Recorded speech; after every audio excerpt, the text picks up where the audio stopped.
Dear Thai, dear Sangha, today is November 27th in the year 2025, and we are at Deer Park Monastery in the Oak Grove Meditation Hall. I remember almost 25 years ago when Thai gave his first Dharma talk here in the Oak Grove, and he called this the Oak Grove Meditation Hall. And I also sat on the stage with Thai. I was his attendant, so he was giving the Dharma talk and I sat behind him. Never have I imagined myself sitting here. I actually think it was a way of the brothers and sisters getting me to sit in nature. When we had a meeting about where should we have the Thanksgiving Dharma talk? Should we have it indoors or outdoors? And they asked my opinion. And I said, oh, I'm happy to be anywhere the Sangha wishes me to be. And immediately, without a second thought, Oak Grove. And challenging me at every moment. This is Sangha life. Because as most of you know, or some of you may know, I'm very much a city girl, so I have to I love nature, but from the pavement. As long as it doesn't touch me, and I'm okay. So I doused myself with mosquito repellent and everything else to make sure that I'm left in peace. But today I don't find it a challenge to sit here. As much I like to joke about my city girlness. I'm coming to appreciate more and more being in this space. This winter we have an opportunity to give sharings on our teacher's calligraphy. And I happen to have Thanksgiving as the talk. And there were so many things that I could have chosen to speak about. And everybody is telling me, you're going to speak about gratitude. I'm like, why? Because it's Thanksgiving, so it's going to be about gratitude. I was like, that's overrated. Sister Nghiem doesn't do things that normal people do. Right? So then I'm not going to speak about gratitude today. And I chose a calligraphy from Thai called Reverence is the Nature of My Love. And I think other than expressing gratitude, is also a chance for us to express love in its many forms. But in reality, I had wanted to use this calligraphy because I wanted to speak about myself. Because I am reverence.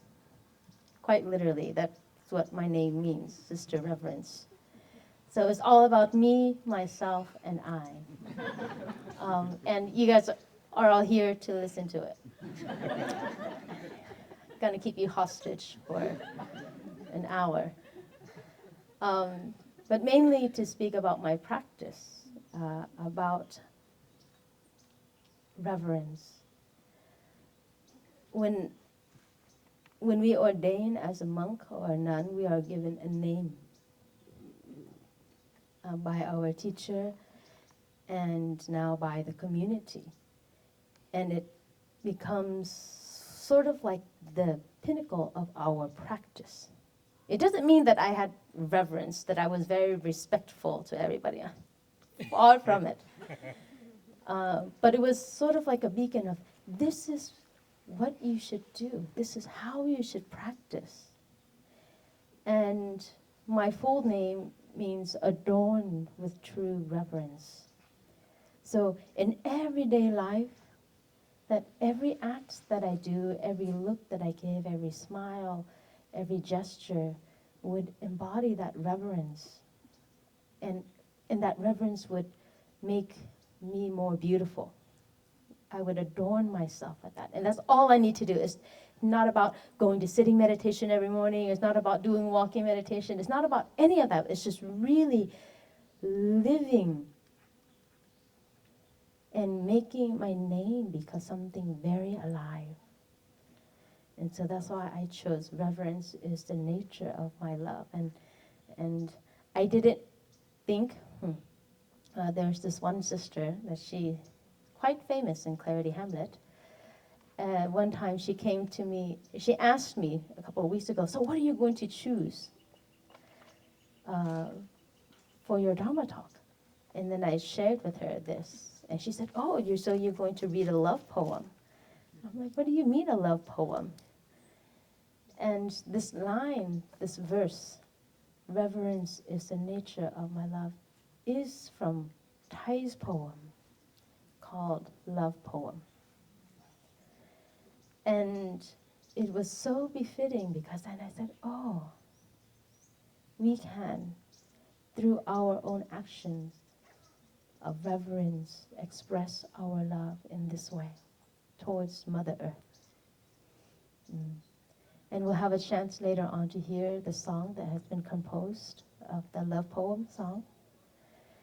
But I'd like to share a little bit of what it means of reverence for me in my own practice. When I was 16, I received a poem from Thay. And traditionally in Vietnam, and I think in the Latin communities, when a young girl becomes 16 or 15, they have a celebration called the Quinceañera. And in Vietnam, we have something very similar. It's when you step into adulthood or step into womanhood. And culturally in Vietnam, it's the time where a young girl gets her first hairpin in terms of growing up to be into womanhood. And I didn't have any hair for a pin when I turned 16. And usually during that celebration in Vietnam, it's all these well wishes for the young girl to have her path from her family, to have a good education. Well, I don't know back in the days if they had education, but to be successful, to have a happy household if she were to be married off, etc., etc. And in teaching me, because I didn't grow up in Vietnam, Thay wanted to keep that tradition alive. And he, instead of giving me a hairpin, I would have no use for it, he wrote me a poem. And this is another calligraphy that, one and only calligraphy, of not a reprint, but an original calligraphy of Thay's poem for me when I turned 16. And the first line of this poem says, Kính trên lại nhường dưới, respecting your elders and yielding to your younger. Nghiem hộ luật và nghi, to adorn oneself with the trainings, the mindfulness trainings, and to protect oneself with the fine manners. And in the beginning, it was quite a struggle for me. Respecting my elders and yielding to my youngers, then what's left for me? Right? I always have to say, yes, my dear sister, yes, my dear brothers, and what about my opinion? And then when my younger brothers and sisters say they need something, they want something, I would have to bow down and say, yes, brother, I give you the way. And so what about me? It was a very difficult time as a young person. How do I make myself beautiful when I do not have a sense of self? And ultimately, it came down to just being respectful, regardless of whether that person is older or that person is younger. And listening deeply and being there and being present. So one time, as naughty as I was, my mentor asked me a question. Because every day we have to write in our daily practice book. And it's almost like journaling between yourself and your mentors, just so that they can keep tabs on your practice. You know. And I was struggling so much with this practice in particular. Not because I had a problem with respecting others, but I was in a pickle, meaning I had a lot of young elder brothers and sisters who are older than me, and I mean that's easy. That's so easy to practice with somebody who is older than me. But I had a lot of younger monastic siblings who were younger than me in Dharma age, but older than me in physical age. So where do I stand? And so my mentor had asked me, Sister Nghiem, can you journal? How do you practice respecting your elders and yielding your younger? And I was so mad. So I wrote in my journal, none of your business. Because that practice was very personal. I had to go through with it a lot. And it was for me not about the age or the hierarchy or anything like that, but really how can I be present for somebody? How can I practice deep listening? How can I love that person? How can I continue to be respectful without losing myself? And because sometimes we run after one another, and we just bow down, and then we end up not knowing who we are. And then I realized the only way that I can practice reverence, only if I have reverence for me, in the respect and to honor myself.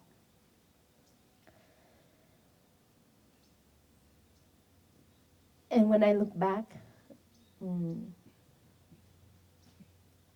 at everything that we have today,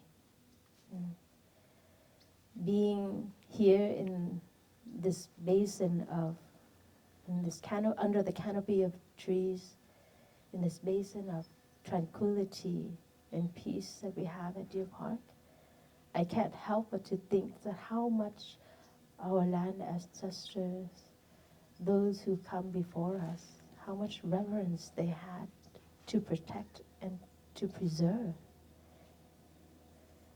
And in that practice of reverence, there's also knowing enough, not taking too much, and not also depleting ourselves.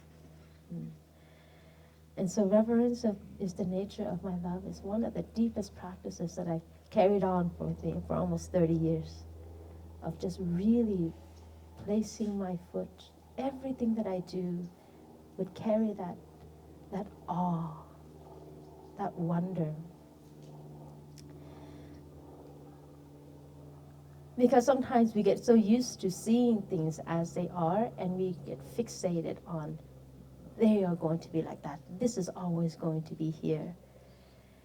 And then it's not that we lose respect for it, but it just becomes so innate. It's just there. And there's no wonder in it anymore, whether it is a person or whether it is the trees or the nature or the sunshine around us. How many of you have played with a kaleidoscope before? And there's not many things. I have a kaleidoscope here, and you can borrow it later on. But there are not many things in here. There are just little beads in here. But with every little turn, there's a different picture. And it's the same bead, but at a different angle. And it continues to change and continues to change and continues to, I can sit at this and look at it for hours and just be, and if I turn it back the opposite way, I won't get the same image. And I think that's a wonderful thing about life, is that it goes on, it's there for that moment, and it continues on. Never exactly the same, but not exactly different. And so for each moment becomes a moment worthy of reverence and not just to be taken for granted, whether it is with our loved one or with nature. And this is one of the things that I've been practicing a lot, just being truly present, being truly there. Allow all of our feelings to just settle down,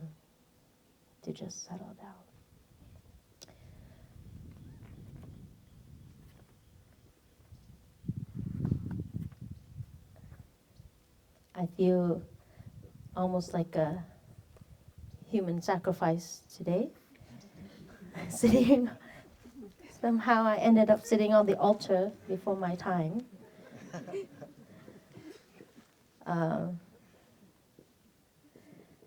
And I was quite concerned because usually this is the ancestral altar. And for the ceremony later.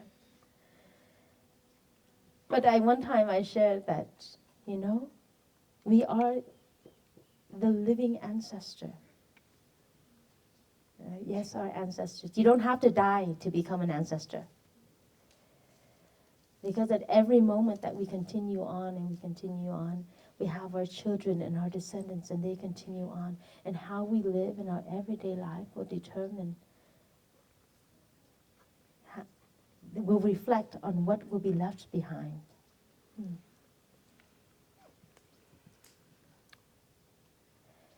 So in this practice of reverence, I had to study a lot. I sort of wanted to break it down really in details in the Chinese calligraphy, and there's this character in it that bows down at a 90-degree angle. And in that calligraphy, there's the speech, loving speech. And it was awakening for me. I was like, oh, my name means that I have to be very careful about what I say. Very careful about what I say. Because in the teachings it says that what we say is a reflection of what we think and how we act. And so thinking is a very crucial part of how we see certain things and how we say certain things. And for me, loving speech is a superpower nobody speaks of. Because sometimes our words can bring about happiness and suffering. And we have a right to choose what we want to say and how we want to say it, so that we don't continue to bring suffering to others. The next line in this calligraphy says, is the nature. The nature. I don't think any of us are born with hatred. It is our true nature. The most purest moment of when we come out. One time I had an enlightenment or an aha moment of like, wow, we're always, from the very first moment our first breath came in, we are always in the survival mode. We're totally in this survival mode. And even from inside the womb, we're kicking or moving around, communicating. And the moment we take in our first breath was about surviving. And for me, it was like, oh, but that's not what my nature is. So we can rewrite that right now by being truly present, of not shutting off that survival mode and coming back to our nature of the breath, not to get out of something, not to run away from something, but just to be there. So one of the exercises that I love doing, in fact, was what we were doing earlier, of just settling in and being aware of the sound, being aware of what you see and what you smell. And just simply being aware of that and not allowing these certain emotions to arise, like, oh, it's like this, and it's like this, and it's judging and all this kind of stuff, but just really being there, as simple as it is. Because sometimes we're a little bit complicated. We like to add a little bit of spice and seasoning to everything that we do, and to make it more interesting. But I really think it's just simple and plain. Coming back and taking off all of these layers of all of these identity that we created for ourselves, and coming back to the purest space inside of us, where there's no fear, no anxiety, and just simple breathing and smiling.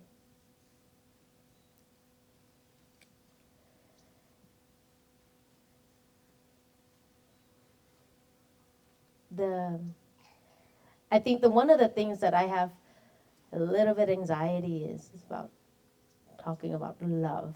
I wasn't intentionally going to speak about love. But the love for me, when I see this reverence of the nature of my love, doesn't just come from this idea of love that I have created. Everybody has an idea in which they are comfortable in creating about love. Love is such and such and such and such. And you fill in the blanks.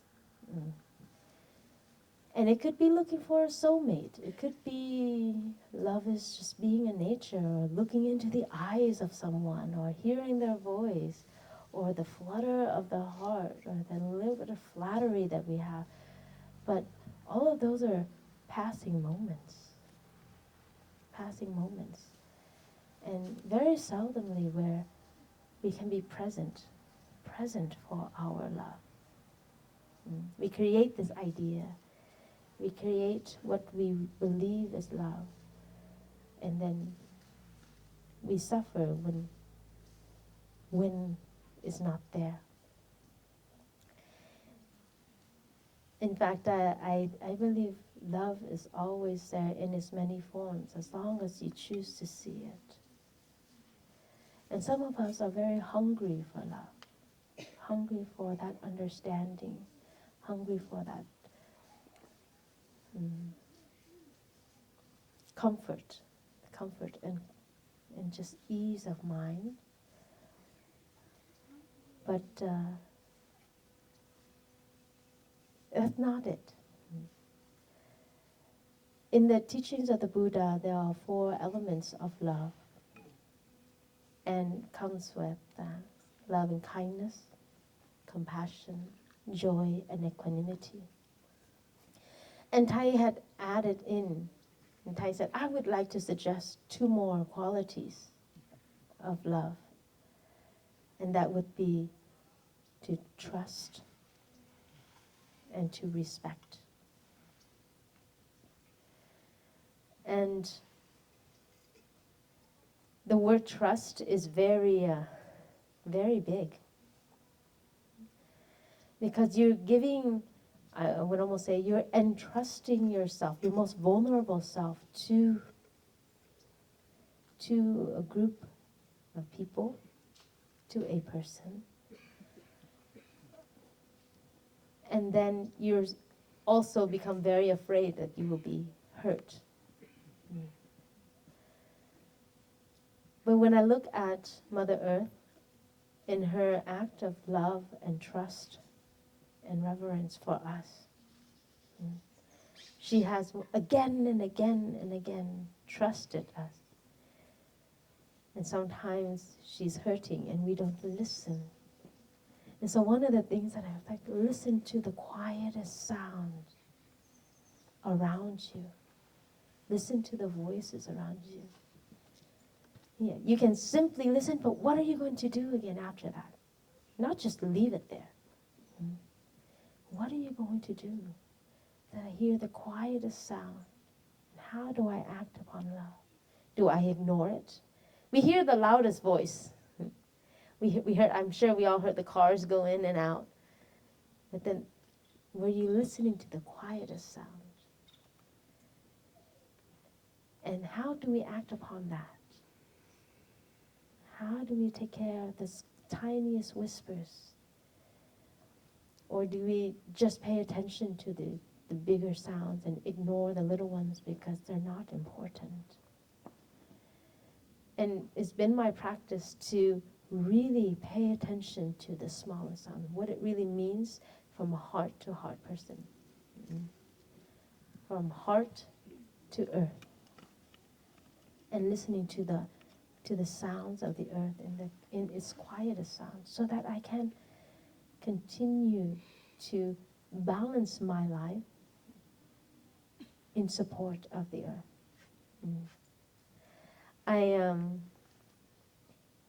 I actually, earlier I said that I like to enjoy nature from the pavement.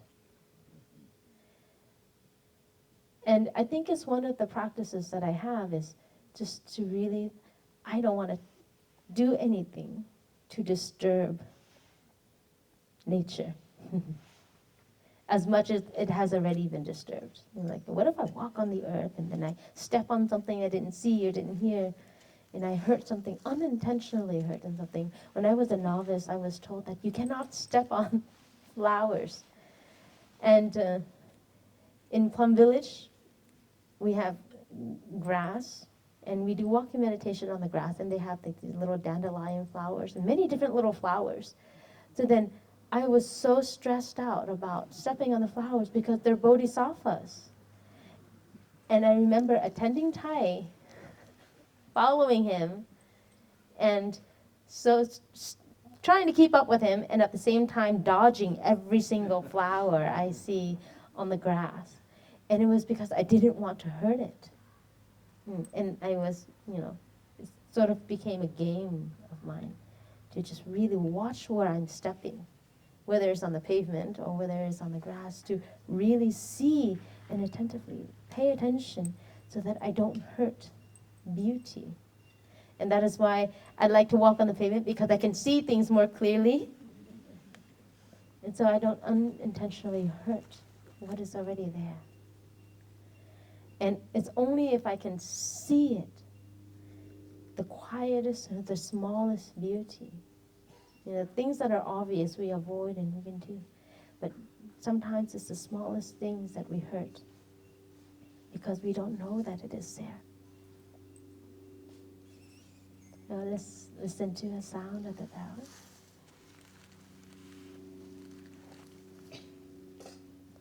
And maybe we can come back and listen, or maybe even see the smallest things inside of us.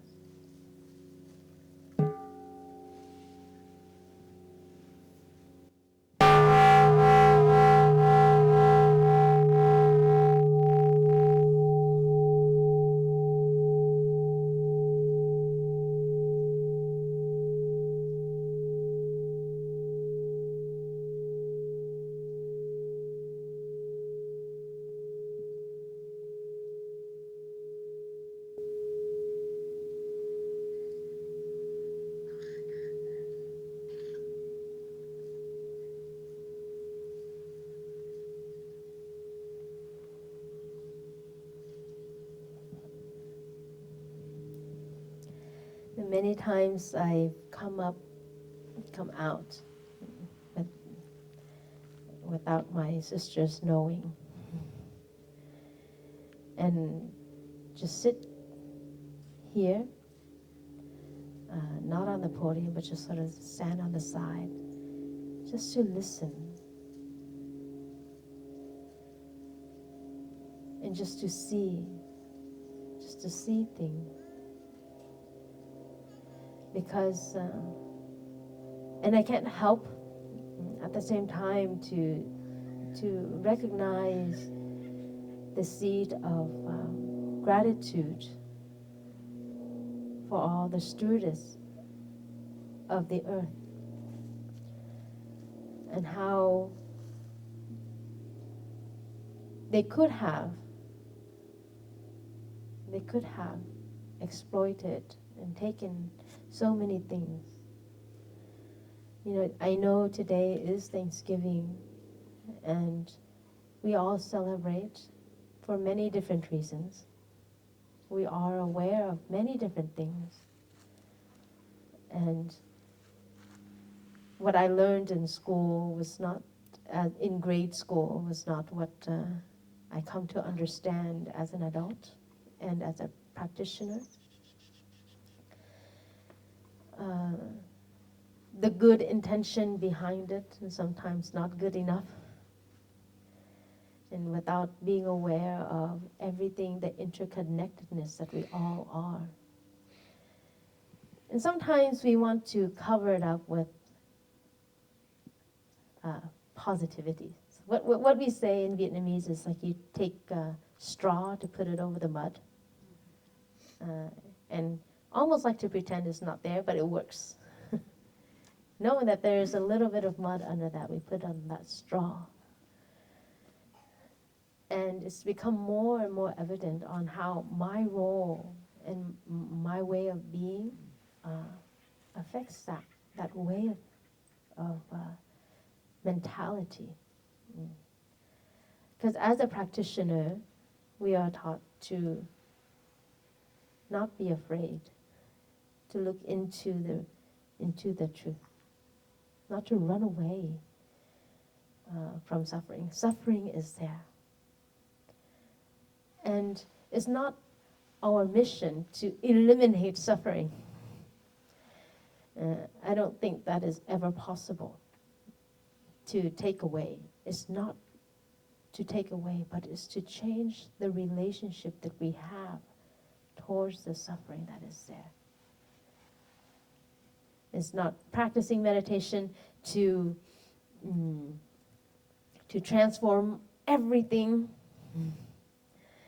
Because in reality, when you transform one thing, another thing comes up. It's like a non-stop thing. It goes on and on and on and on. But it's to change our relationship on how we see it and what we can do. So we are aware of the suffering that has been caused by the exploitation of Mother Earth.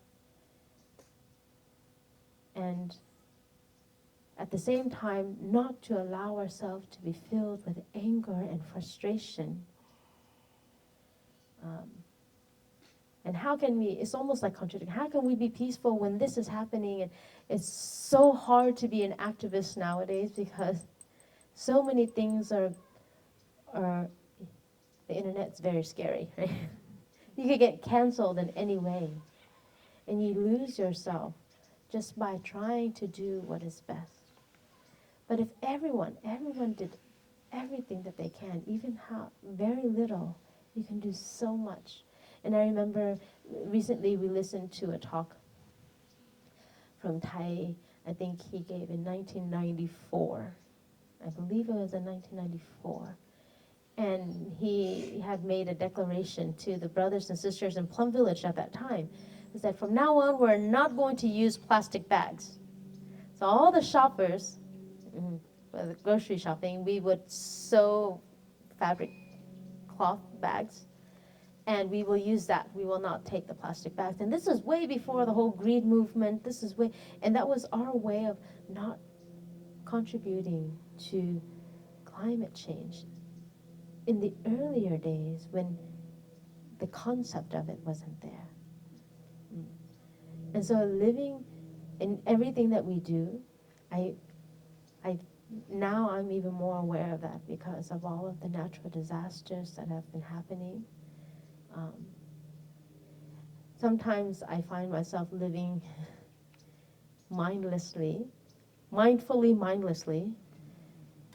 because I've become so self-centered into just what I'm doing here. and I feel very little because I'm not doing much. But it is also very important, that very little thing, whether it's just walking meditation, whether it's just sitting meditation, or eating together in silence, is also a very important part of the bigger picture. Because then we can also maintain that peace and calm within ourselves. I'm going.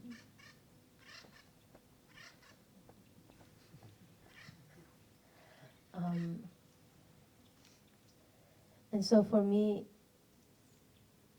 taking each moment in, really living in each moment, it may seem like it's nothing, you're not doing anything, but in reality it does so much more, because then we start to work, getting our hands dirty, getting our hands into touching the beauty that we have not been able to see because we're so busy looking at the bigger picture. So walk, next time when you walk, to make sure you don't step on the little bodhisattvas. I think last Sunday I was walking on the pavement and there was a little moth that was stuck in the water. It was still alive, and all of a sudden I was walking and I dropped down, and the person behind me almost fell over me because there was a little moth upside down. The wings are stuck in on the pavement. And very delicately, normally I wouldn't touch nature,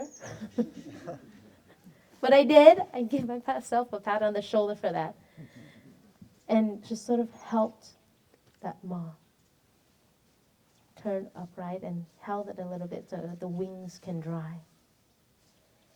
And that brought me so much joy that I'm capable of doing something so small to help a living being that no one would have heard, no one would have seen. I'm not expecting a grand thing, but these little things of little acts of respect and reverence for life.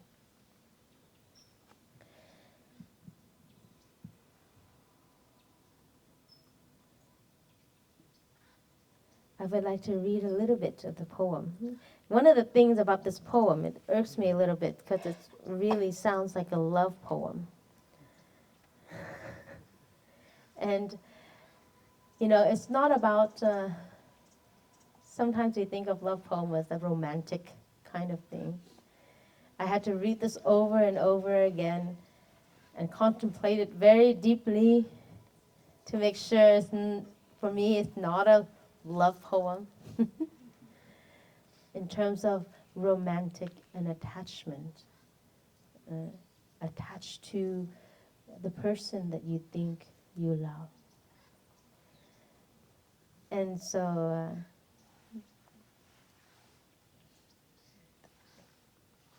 the first line of this poem is, your eyes are made of 6 elements, and they're beautiful.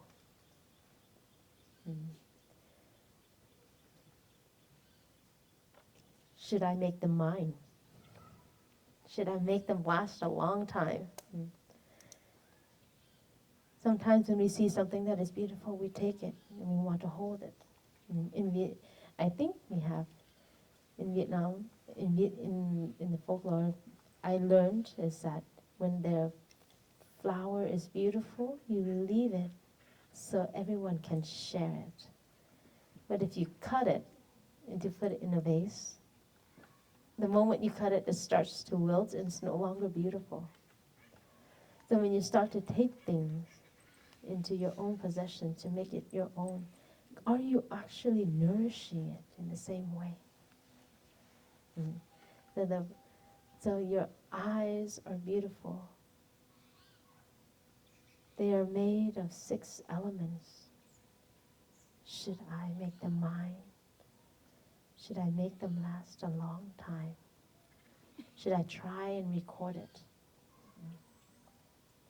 And maybe you can ask yourself now, if you look at your partner's eyes, or you still have the same feeling that you did way back then? No. Somebody said no. Maybe the flower has thorns all of a sudden. But to look at it every moment with new eyes. Maybe in the beginning you wanted to make them yours, and somehow it transformed into something different. Is it you? Is it me? Is it the environment? What can we blame for this change? But one of the lines that I truly love in here, towards the end, it's almost a full-page poem, a very long poem that it talks about your voice is so beautiful, your smile is so beautiful, and I could not read this anymore because it's too much. It's so romantic if you first read it, right? But this poem is not meant to water the seas of romantic love. It's to water the seas of contemplation and the seas of attachment, and look deeply into the possessiveness and taking things. And so in the end, where I had highlighted, it says, your eyes are beautiful, so is your voice, your smile, the sky, the birds, the butterfly. I love them, and I vow to protect them. Yes, I know to love is to respect, and reverence is the nature of my love.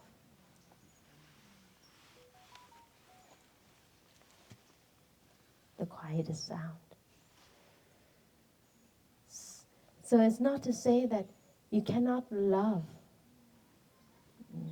You cannot love.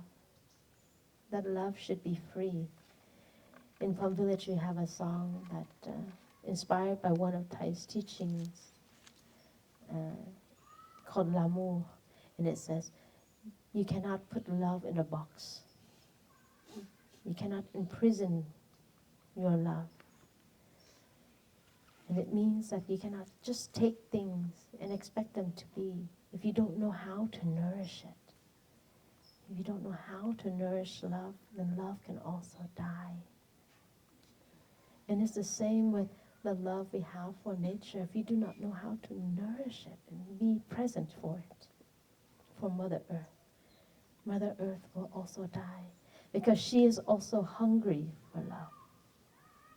Hungry for the tenderness and care that she has given us, the shade from Father, Son, the coolness and the wind and the water. So bountiful, so graceful that she's been able to offer that. And she's also very hungry for the love. And the most simplest way that we can return that love is to gently touch the earth with every step that we take. Being truly there for her. Being truly there for ourselves. Because we sprout from the earth. We are children from the earth. And when I was in Hawaii, leading a retreat, I learned when they sing the song Blooming as a Flower, it's not the normal way that we normally sing and we bloom as a flower, but they tip the bud this way and spring it from the earth, that I am blooming as a flower. And I thought that was so beautiful, that we, the flower inside of me, also sprung from the earth. And so our way of expressing love, with each step, being truly present, listening and seeing, and making the vow to protect what is beautiful, not just for myself, but for everyone. For everyone. For my children, my descendants. Because in reality, I may think, my land ancestors are somebody that have already passed away, but I am the ancestors, the living ancestors for my descendants. And if I continue, I don't need to be on the altar to become an ancestor. You don't need to die to become an ancestor, but you can continue to flourish and to protect, just like our ancestors have before us.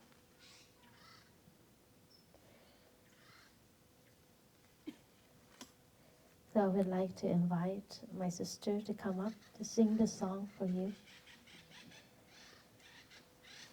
Don't think of it as a love song for one person to another. This song has been composed by Sister Huduk in Plum Village. And she wrote it, and it's quite popular. I think it's in the Plum Village CD or something like that. We have an album, I think on Spotify or something like that. But it's a very wonderful song. And so I would like to invite you to listen, not with just your ears, but with your heart. And you can call upon anybody who is the object of your love.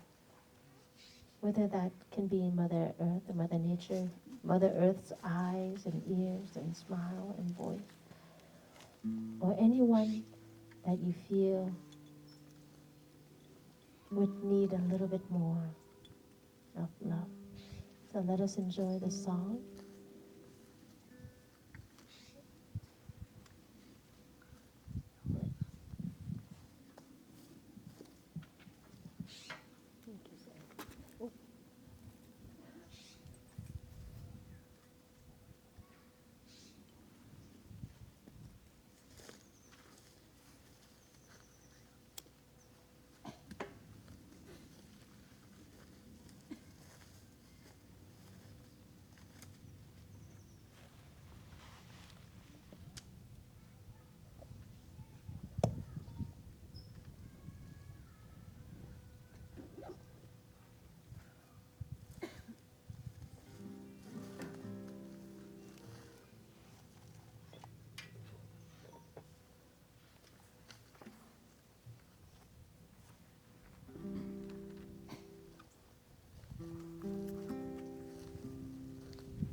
Your voice is made of 6 elements.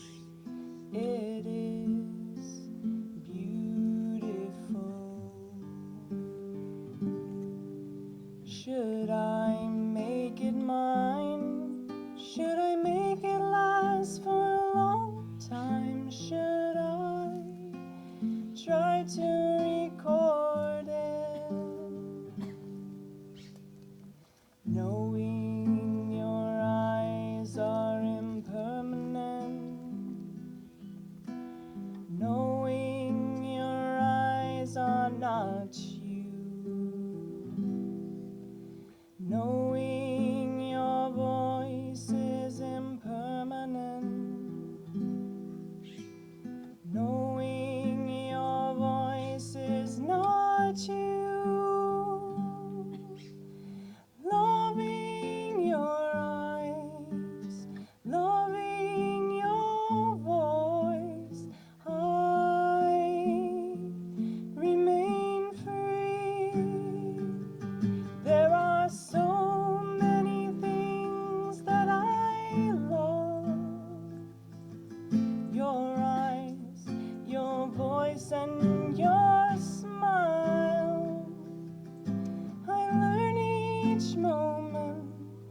be a better lover.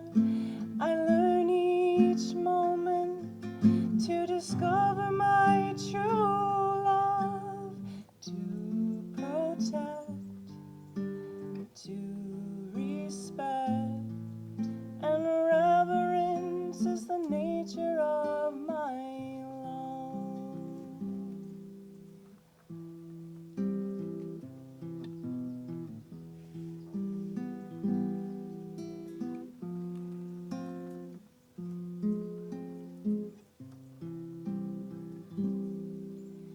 Your smile is made of 6 elements.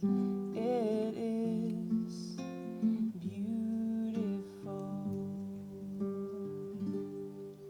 Should I make it mine? Should I make it last for a long time? Should I try to record it? Knowing your smile is impermanent, knowing your smile is not you, knowing your eyes are impermanent, knowing your eyes are not you. Loving your eyes, loving your smile, I remain free. There are so many things that I love. Your eyes, your voice, and your smile. I learn each moment to be a better lover. I learn each moment to discover my true love, to protect, to respect, and reverence is the nature of my love.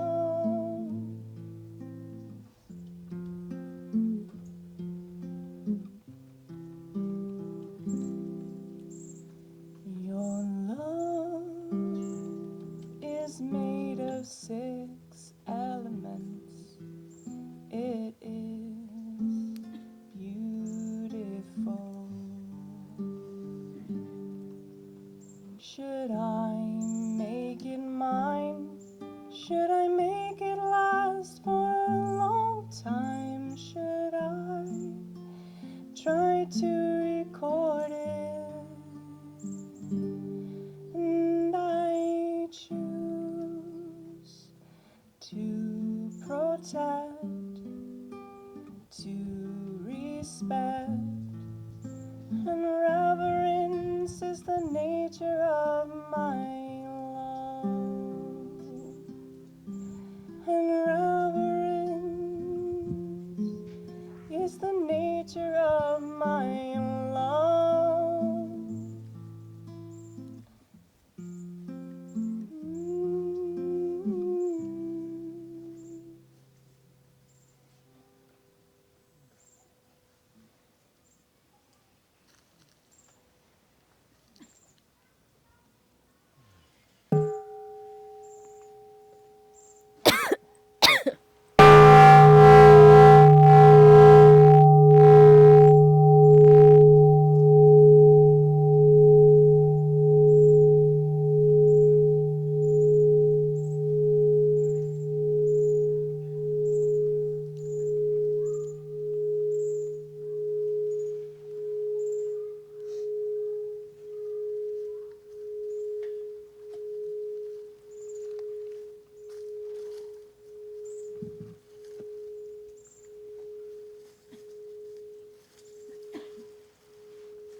Can we get another round of flowers for Sister Ang Han for singing wonderfully and beautifully? Earlier I mentioned about moments, being aware of each moment. And this season, I think the holiday season is a lot of moments coming together. And sometimes it's overwhelming. And sometimes we don't have enough of it. And in this past, I want to say, couple of weeks, I've been putting together a lot of moments. I know tomorrow is Black Friday, and I think the brothers and sisters at Deer Park attempt to make it a Brown Friday. Not in terms of shopping, but of coming together, and I think of building more moments together. Moments that are meaningful and that are nourishing, not just for another person, but also for ourselves. And I have a habit also is when I receive things that I don't want to say devour, but I don't take it all in right away. I just take it little by little. So every day I get a little bit of nourishment. It's almost like when you always save the best for last. How many of us like to save the best dish, for last? And by the time you're finished with your plate, you're too full to actually. So there's a debate whether you should eat the best first or save it for last, right? But the idea is that when you are truly there, you can really enjoy and take in all of its beauties and all of its wonder. And then giving yourself enough time to enjoy. So I have created, I want to say, a book of moments. Here, in this little clutch, if you want to say. It matches well with my cloak, if you haven't. This is a fashion statement. But this is my little book of moments that I have created. I don't know who it's going to be for. But in here are 31 moments, enough for a month. And I had so much joy and so much happiness putting it together. That is not just to give someone, but it's also a nourishing moment for me. And the sister, one of my sisters, said, you should bring it out to the Dhamma talk and have everybody build their moments instead of buying things and put it in a box and going shopping, but to build moments. And so then you can unravel each moment. And I'm supposed to do a demo of what this book is. I don't know if I can do this without having things fall apart. But this is something that I have created. And each element in this book was an element of just being there, a moment of joy and happiness. And the one thing I think, in fact, in the art of gift giving is not the gift in itself, but the joy comes from the idea that the person receiving it will have a smile. So it opens up like a little wallet. You can tilt it up this way. And then each of these little stars is a moment. It's almost like an advent calendar. But there's 31, so you have to find it. And each little star is a box with a hidden moment in it. I think probably we'll have an arts and crafts session.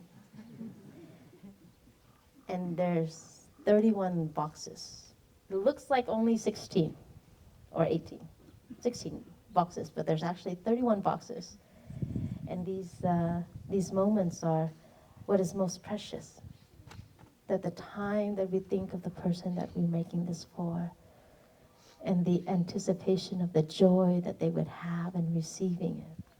And so it's the shared joy spread out throughout the month or throughout the day, throughout the hour. And each little box could be a little anything that inspired you, that you wish to share. Could be a letter, could be a gift card if that's what you fancy. Just anything. Just really being there and sharing a moment. I think I might add in, I haven't completed all 31 because I don't know who my Secret Santa is this year. But I might add that a coupon for having tea with me for an hour. Yeah. Time is precious. Time is money. I don't get paid, but time is money. You know, to have an hour is the most wonderful thing. Because sometimes we just get caught up in that moment. And then it's just a fleeting moment and we forget it. And it doesn't last, doesn't stay. And so this year, I would like to invite all of us to create these moments where they are something that you can come back to. We have a song written by a friend, inspired by Thai's Dharma Talk. One of Thai's Dharma Talk, and it's called Cookie of Childhood. And I'm sure as a child, in your innocence, you have this thing that you remember so much that you enjoy, and every time you get a whiff of it, something smells good, it takes you all the way back to that moment. I think something very similar to the movie Ratatouille, where the critic eats that ratatouille and it takes him back to his mother's kitchen. And we all have that moment. It could be something savory. It could be just going to sit at the same place where you sat when you were a little kid, in that moment of joy that lasted for a lifetime. And I would like to sing, to offer the song for you. It's called The Cookie of Childhood. And this song, I love singing it because it just brings me back to that moment of being there, being truly present for the, it's a cookie of childhood, but whatever it is. It could be a song, it could be a dance, it could be whatever, but that moment just takes you back, all the way back, because today we have the opportunity, I'm sure we have a lot of desserts and a lot of good food, and in the next coming month and a half we will have more of that moment, but none of them really last because we weren't there as we were there when we were a child. Taking back to the most simplest things, threading them together with our breath, threading them together with our steps, with our energy of mindfulness. So I would like to sing this song for you. It's called The Cookie of Childhood. And not many monastics know this song. And it comes from a melody, I think, from a hymn.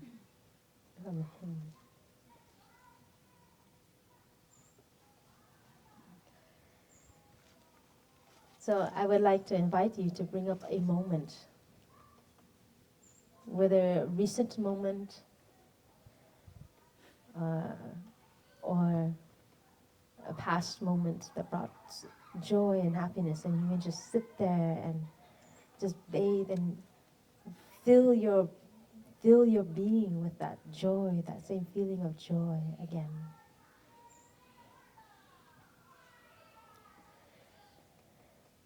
Cookie of childhood, sweeter than a songbird's song, tasting of wheat and sky and sun.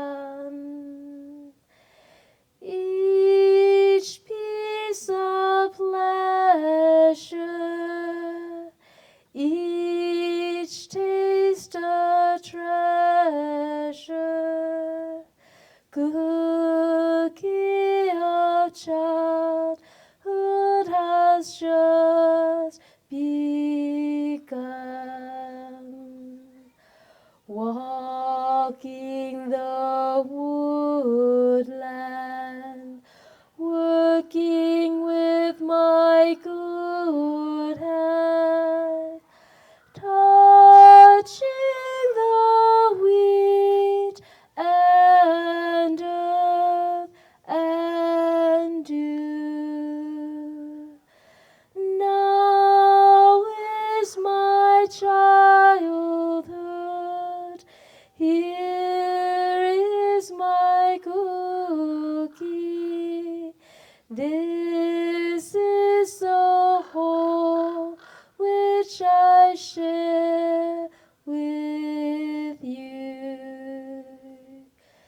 Cookie of childhood, sweeter than a songbird song, tasting of wheat and rain and sun. Each piece of pleasure, each taste a treasure, cookie of childhood and I all one.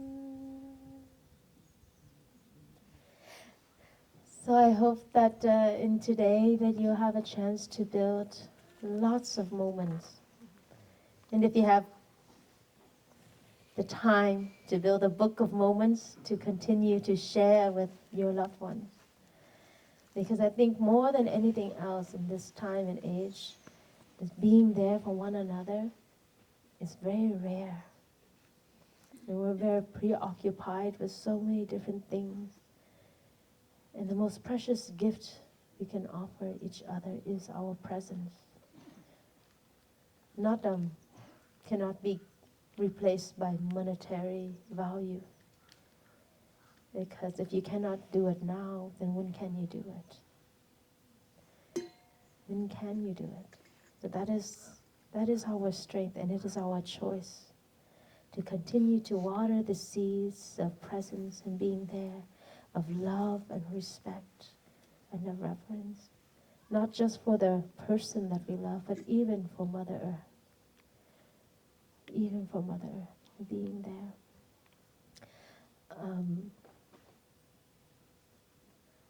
I have the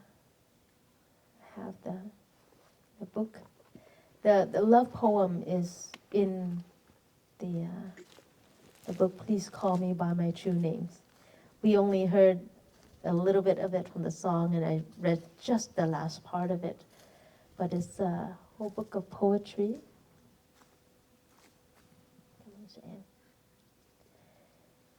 Whole book of poetry written by our teacher.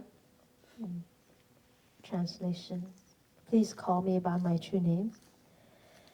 And when I was 14, I want to say I officially met Thai when I was 14, and I didn't have anything to give up, but I left everything and I became a nun. I went to France when I was 14 and I ordained in France. But the first book that I ever bought for myself at the age of 14, not knowing anything about Thai, was the book on Teachings on Love. I think the first edition, where it was the hardcover and a deeper blue.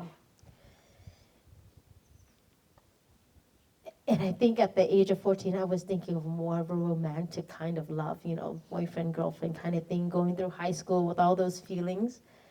And I think that's what was interesting for me. But when I read the book, it taught me how to become a better person, how to communicate better with the person I love. So this is a very wonderful book of a 14-year-old me who had no idea what peace and what love is. I think we're all needing this book something of interest, a different perspective on what we conventionally know as love. And I still have this, my old copy from 30 years ago in my library at home. I had to borrow this from the bookshop, at the reprinted version of it. But it was such a beautiful book that I read over and over and over again. And I have to say that, I couldn't practice it 100%, but it's an inspiration to continue. And earlier I shared that Thai had said the two other elements of love that he would like to add on is trust and reverence. And there's a book here, I would say love letters from Thai, of all of his love letters in trusting in us. And almost say it's a big responsibility of how much he entrusts us to continue his practice, to continue the work that he's doing, and continue love in action, and not love in idealism, but in activism, into actualize love, and not to just idolize love. And so in Love and Trust are personal letters that Thai has written to all of his students throughout the years. Not all of the letters, just some that we were able to collect. But it's reminding us of not just as a teacher and student, but as like a father to entrusting his work to the children. So this is one of my favorite books.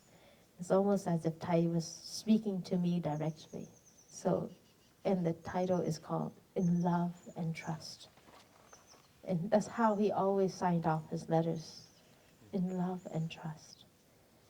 And that's a really big, big, big burden to carry, almost.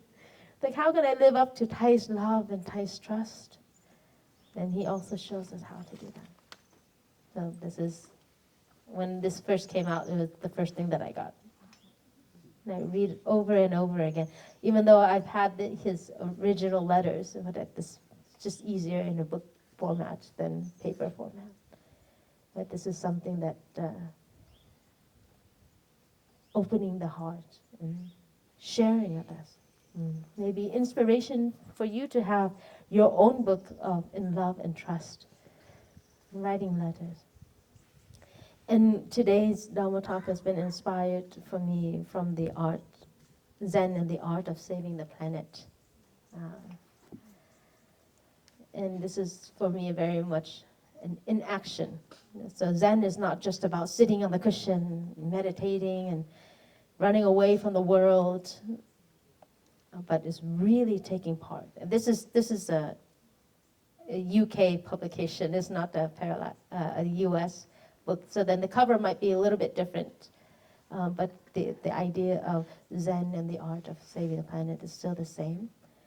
And it teaches, there's a lot of practices in here and teaching us on how to love Mother Earth, how to love ourselves. And you cannot love Mother Earth without loving yourself first. And so these are the 4 books that have really inspired me today to share about my practice of reverence, is the nature of my love. Just in light of not going with the idea of gratitude. But for me, love is also an expression of gratitude. Not just a word that you say, I'm thankful for, but because love is an action, is a verb.